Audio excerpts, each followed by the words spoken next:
कौन लोग थे जिन्होंने इसको छापने से रोक दिया? इसीलिए मराठे जी ने इसमें एक और अच्छा काम किया है कि भारत के जो संविधान की मूल कॉपी है,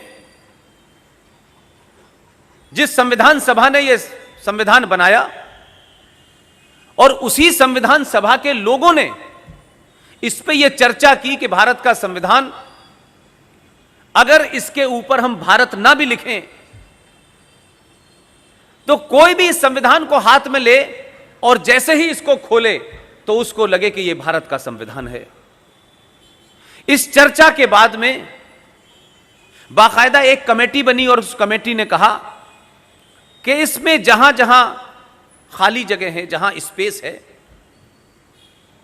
उन स्पेस को भारत की सनातन संविदा, हमारा इतिहास से लेकर के 1947 तक जो भी महापुरुष लगते हैं, हम उन चित्रों से इसको दर्शाएंगे। नंदलाल बोस के अंडर में यह कमेटी बनी। बंगाल के शांति निकेतन के बहुत बड़े आर्टिस्ट थे। 5 लोगों की कमेटी थी और वहां के कुछ छात्रों ने मिलकर के 40 स्केच बनाए और कुल मिलाके 22 फाइनल हुए। भारत के ओरिजिनल संविधान में उन 22 चित्रों को जगह दी गई। लेकिन किसके कहने से, उन किन कारणों से आपको ओरिजिनल कॉपी के बाद जितने भी संविधान की कॉपी छपी उसमें से वो चित्र निकाल दिए गए? क्योंकि उन चित्रों में जिस भारत को विजनरी प्रधानमंत्री बताना चाहते थे वो उसमें नहीं था। लिहाजा बहुत सोच समझ के, ये बात मैं पूरे अपने होशो हवास में कह रहा हूं, आज का जो रूप है उसे देख के लगता है कि एक डिजाइन के तहत, एक एजेंडे के तहत ये 70 साल में भारत जिस मोड़ पे खड़ा है, जिन समस्याओं से दो चार हो रहा है, जो ताकतें इसके आइडिया ऑफ इंडिया को चैलेंज कर रही हैं, जो ताकतें भारत राष्ट्र को तोड़ना चाहती हैं, मात्र 70 साल में हम वहीं खड़े हुए हैं क्योंकि हमने सफर और रास्ता दोनों गलत चुना था। और हम तमाम, इस समाज ने कभी इन विषयों को अगर उठाया होता तो मैं नहीं मानता कि 70 साल में जिनकी पूरी दुनिया में दुर्गति हो रही है, जो पूरी दुनिया में बेआबरू हो रहे हैं, जो पूरी दुनिया में मारे जा रहे हैं, वो आपको चैलेंज कर रहे हैं।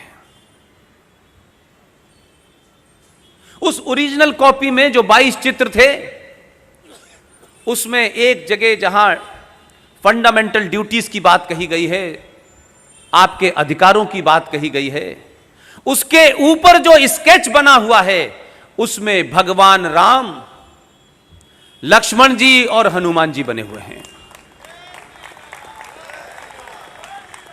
उसी संविधान में कृष्ण जी बने हुए हैं, उसी संविधान में सुभाष चंद्र बोस बने हुए हैं, उसी संविधान में छत्रपति शिवाजी महाराज बने हुए हैं। उसी के अंदर गुरुकुल की शिक्षा के बारे में चित्र बना हुआ है, उसमें महावीर भी हैं, उसमें गौतम बुद्ध भी हैं।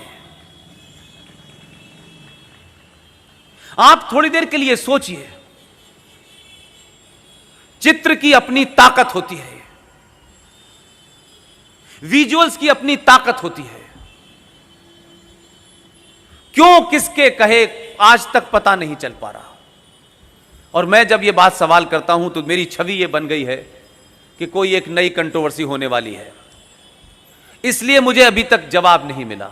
मैं सिर्फ इतना पूछना चाहता हूं कि जो भारत के ओरिजिनल संविधान में ये 22 चित्र हैं, किसने गायब करे थे उसका नाम बताओ।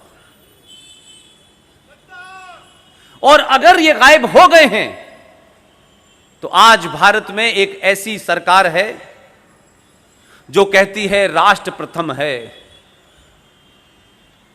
इस सरकार को कुछ नहीं करना है, कोई कैबिनेट की मीटिंग नहीं बुलानी, कोई राज्यसभा लोकसभा में बिल नहीं पास कराना है, सिर्फ इतना ही करना है, पुराने रिकॉर्ड निकाले और संसद की उस कार्रवाई के बारे में जितनी डिटेल मेरे पास है, अगर खुलेआम कह रहा हूं सरकार के कोई लोग हों तो मुझसे ले ले। और इसी सरकार में और इसी सदन में खड़े होकर कहे कि जो इस सरकार ने इस संसद में पास किया था कल से वही लागू होगा। यह एक ऐसी फॉर्चुनेट सरकार है, एक ऐसी सरकार है दिल्ली में इस वक्त कि 90 करोड़ लोगों में से कम 50 करोड़ लोग उसकी रोज मदद करने के लिए तैयार हैं। मैं मानता हूं कि सब कुछ सरकारें नहीं करती, सरकार में जाने से कोई अकल नहीं बढ़ जाती है। सरकार की अपनी सीमित शक्तियां होती हैं, लेकिन इन मुद्दों को अगर आप चर्चा में लाते तो एक आवाज बनती, ये आवाज बनती तो संसद तक जरूर पहुंचती।